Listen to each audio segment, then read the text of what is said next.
A day after voting concluded in South Africa's crucial elections, counting is underway as we speak.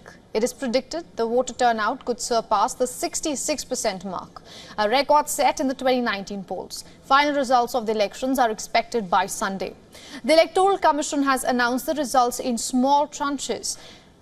Preliminary results show the ruling African National Congress losing majority for the very first time, in line with predictions these past few months. Early trends also reveal the ANC might secure less than 50% of the electoral mandate, with all eyes waiting with bated breath to see which way the mandate swings. Our correspondent Kalden Ongmo, who has been tracking all the developments from Johannesburg, has sent us this report.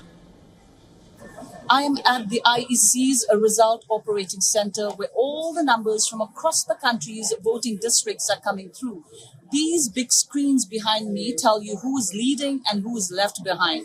The ANC, for the very first time in 30 years, is likely to fall below the 50% mark, forcing them to go into coalition.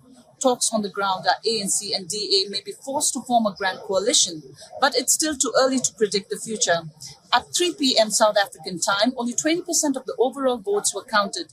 In KwaZulu-Natal, which is the country's most populated province, Jacob Zuma's new party, the Umkhonto weSizwe, has garnered highest votes so far.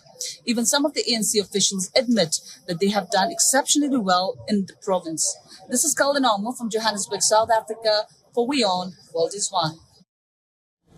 On the ground, Africans have mixed reactions to the polling process, the overall election outcome, issues that have piled on over the years.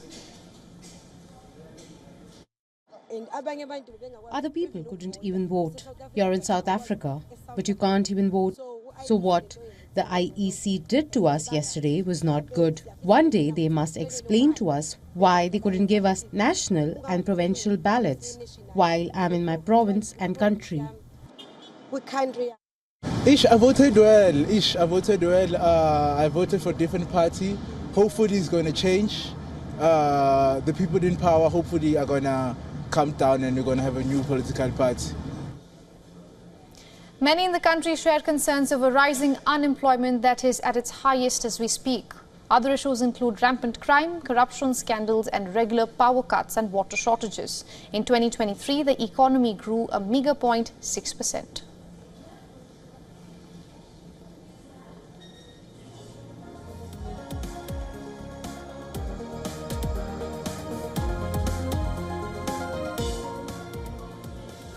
Now to take this further, we are being joined by political analyst and writer Kim Heller from Johannesburg. Ms. Heller, good to see you again. The early results we are receiving from Johannesburg suggest that the ANC is on course to lose the majority in parliament for the very first time, that's in 30 long years. How are people in Johannesburg reacting to that?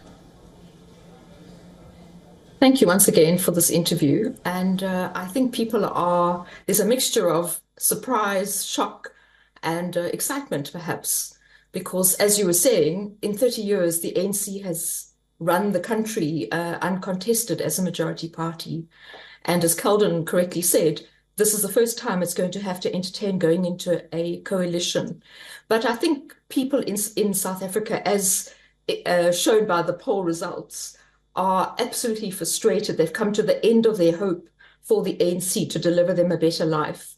So I think people are looking forward to a new government in place, albeit with the ANC and another partner. Ms. Heller, speaking of coalition, do you think that will bring more clarity or chaos? That's a very good question, because a coalition is going to have different configurations on a national basis as well as provincial. And what we've seen in South Africa is that on a regional and provincial basis, coalitions have caused more deadlocks and paralysis than progress. So I think South Africa is in for a rough few months, irrespective of the coalition decisions, as parties debate different portfolios and things. I think it's going to be rough sailing for a while. Ms. Heller, as always, thank you so much for speaking with us. It was a pleasure. Thank you, for me too. Thank you. For all the latest news, download the WION app and subscribe to our YouTube channel.